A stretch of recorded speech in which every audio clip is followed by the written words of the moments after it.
آج ہم علامہ اقبال کی مشہور کلام بال جبریل میں منتخب غزل نمبر 3 کی تشریح کریں گے اور اس کو ڈیپلی ایکسپلین کریں گے۔ علامہ اقبال کی آواز کو آج کی یوتھ تک پہنچانے کی اس مشن میں آپ ہمارا ساتھ دینے کے لیے ہمیں لازمی سبسکرائب کریں اور ہماری ویڈیوز زیادہ سے زیادہ شیئر کریں، کیونکہ یہ بہت ضروری ہو گیا ہے کہ اقبال کے کلام، ان کی زبان عوام تک پہنچانے کے لیے، مسلمان تک پہنچانے، اور وہ بہت ضروری ہے ہماری یوتھ کو بیدار کرنے کے لیے اور ان تک یہ پہنچنے کے لیے۔ تو آپ اس میں ضرور سپورٹ کریں اور زیادہ سے زیادہ شیئر کریں۔ سب سے پہلے غزل پڑھ لیتے ہیں، پھر اس کے بعد ایک ایک شعر اور اس کی تشریح۔ گیسوئے تابدار کو اور بھی تابدار کر، ہوش و خرد شکار کر، قلب و نظر شکار کر۔ عشق بھی ہو حجاب میں، حسن بھی ہو حجاب میں، یا تو خود آشکار ہو یا مجھے آشکار کر۔ تو ہے محیط بے کراں، میں ہوں ذرا سی آبجو، یا مجھے ہم کنار کر یا مجھے بے کنار کر۔ میں ہوں صدف تو تیرے ہاتھ میرے گہر کی آبرو، میں ہوں خزف تو مجھے گوہر شاہوار کر۔ مائے نوبہار اگر میرے نصیب میں نہ ہو، اس دم نیم سوز کو طائر کے بہار کر۔ باغ بہشت سے مجھے حکم سفر دیا تھا کیوں، کار جہاں دراز ہے اب میرا انتظار کر۔ روز حساب جب میرا پیش ہو دفتر عمل، آپ بھی شرمسار ہوں مجھ کو بھی شرمسار کر۔ واہ، بہت دلکش یہ غزل ہے، ایک ایک لفظ پروئے ہوئے ہیں، بہت خوبصورت یہ غزل ہے، شاندار لفظوں کا استعمال۔ اس غزل کی خصوصیت یہ ہے کہ اس کا مطلع تغزل کے رنگ میں ڈوبا ہوا ہے، یعنی حقیقت کی شراب مجاز کی بوتل میں بھر کر پیش کی گئی ہے۔ اس غزل کا مطلع گیسو کے لفظ سے شروع ہوتا ہے۔ اس غزل کے اشعار میں آرزو، تمنا اور التجا کا انداز نمایاں ہے۔ التجا کے انداز میں بھی شوخی کا رنگ پوشیدہ ہے۔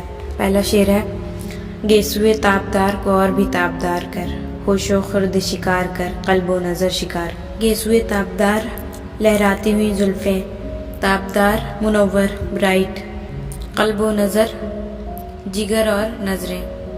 شاعر اپنے خالق کے جلوے کے طلبگار نظر آتے ہیں، گویا وہ محبوب سے بات کر رہے ہوں، لیکن یہ اقبال نے لکھا ہے اور بظاہر اقبال نے اپنے ایک ایک کلام عشق حقیقی کے لیے لکھا ہے، نہ کہ عشق مجازی۔ اقبال صاحب کہتے ہیں کہ اپنی لہراتی ہوئی زلفوں کو اور بھی تابدار، یعنی اور بھی چمکدار کر دیں کر، مطلب یہ ہے کہ میری عقل، میرا دل، میرا قلب، میرے جگر، میری نظر، میری نگاہ، سب پر اپنی زلفوں کے دم سے شکار کر، تاکہ میں دنیا سے بیگانہ ہو کر تیری ہی ذات میں فنا ہو جاؤں۔ سو سے زلفیں مراد لینے کے بجائے صفات باری اور تابدار کرنے سے شدت تجلیات مراد لیں۔ اس طریقے پر شعر کا مطلب یہ ہوا کہ اے خدا، تو اپنی تجلیات حسن اس شدت کے ساتھ مجھے دکھا کہ میں ان کے جلووں میں سر سے پاؤں تک غرق ہو کر اس دنیا داری سے بیگانہ ہو جاؤں۔ ہوش و خرد اور قلب و نظر کی ترتیب غور طلب ہے۔ ہوش سے مراد ہے شعور، جو حواس خمسہ سے پیدا ہوتا ہے، ہماری کانشیسنس۔ اقبال نے ان دونوں کا ذکر اس مصرے میں کر دیا ہے۔ مطلب یہ ہے کہ اے خدا، مجھے اپنی محبت عطا کر اور اس محبت میں اس درجے مستغرق کر دے کہ میں عقل اور وجدان دونوں کو تیری یاد میں فنا کر دوں، نہ اپنی عقل پر بھروسہ کروں نہ اپنے وجدان پر، بلکہ تیری یاد دنیا سے بے خبر ہو جاؤں۔ عشق بھی ہو حجاب میں، حسن بھی ہو حجاب میں، یا تو خود آشکار ہو یا مجھے آشکار کر۔ دیکھیے اقبال خدا سے کیسے دل پذیر انداز میں اپنی آرزو کا اظہار کر رہے ہیں۔ اے خدا، یہ بات تو مجھے کس طرح گوارا نہیں ہو سکتی کہ عاشق بھی حجاب میں رہے اور معشوق بھی۔ بات تو تقاضا عشق کے خلاف ہے کہ دونوں حجاب میں رہیں۔ عشق تو نمود اظہار چاہتا ہے، یا تو خود آشکار ہو جا، اور اگر یہ بات تجھے پسند نہ ہو تو پھر دوسری صورت یہ ہے کہ مجھے آشکار کر دے۔ آشکار یعنی اوپن، ظاہر، اپیئر، ڈسکلوز، کسی چیز کو پردے سے ہٹا دینا۔ ان دونوں میں سے ایک بات تو ضرور ہونی چاہیے، چونکہ اقبال جانتے ہیں کہ خدا مجسم نہیں ہو سکتا کہ وہ اس طرح بندوں کے آنکھوں پر عیاں ہو جائے، یہ ممکن ہی نہیں ہے، تو خود ہی دوسری صورت پیش کر دی۔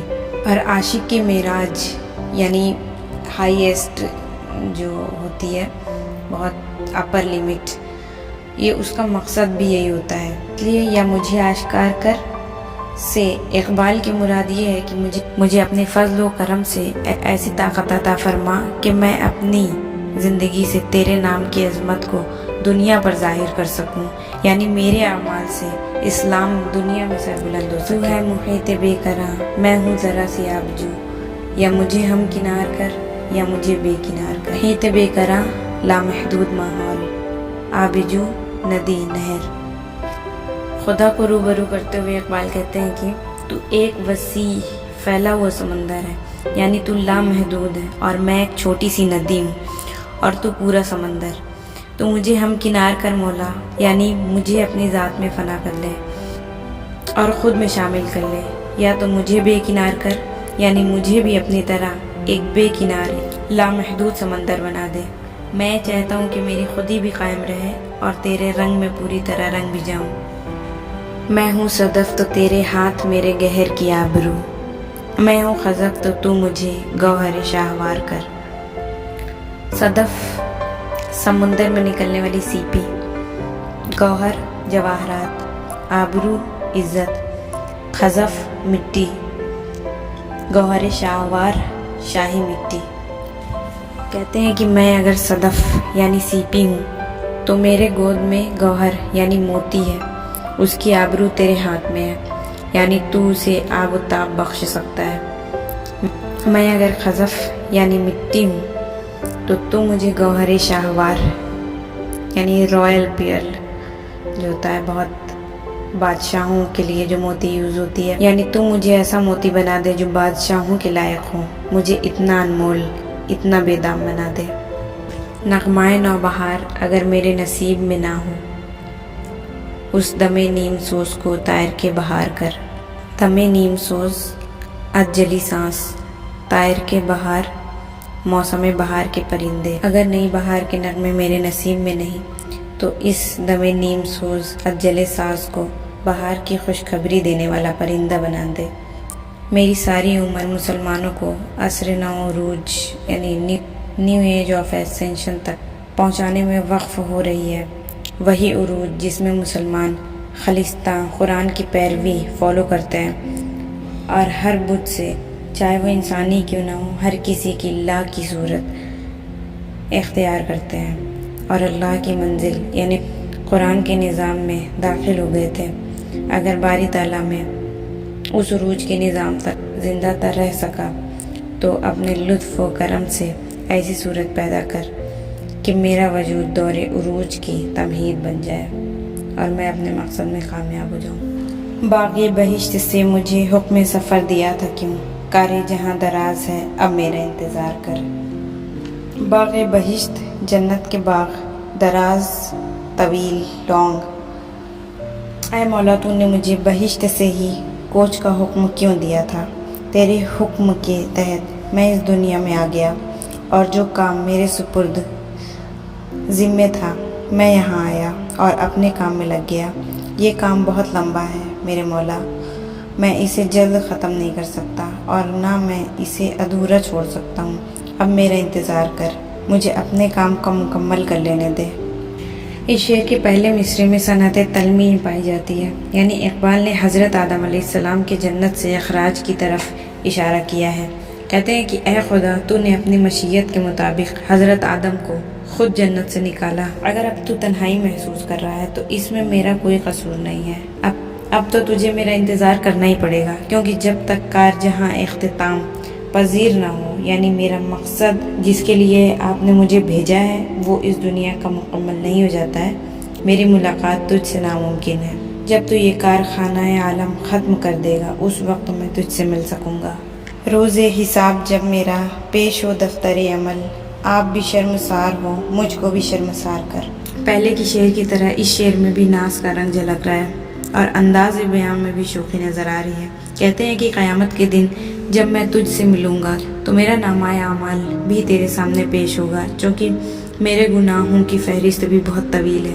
اس لیے مناسب تو یہی ہے کہ تو پردہ پوشی سے کام لے، لیکن اگر تو نے یہ صورت پسند نہ کی تو اس کا لازمی نتیجہ یہ ہوگا کہ میں تیرے سامنے شرمسار ہوں گا، اور مجھے یقین ہے کہ تجھے اپنے عاشق کی اس شرمساری پر خود بھی شرم محسوس ہوگی۔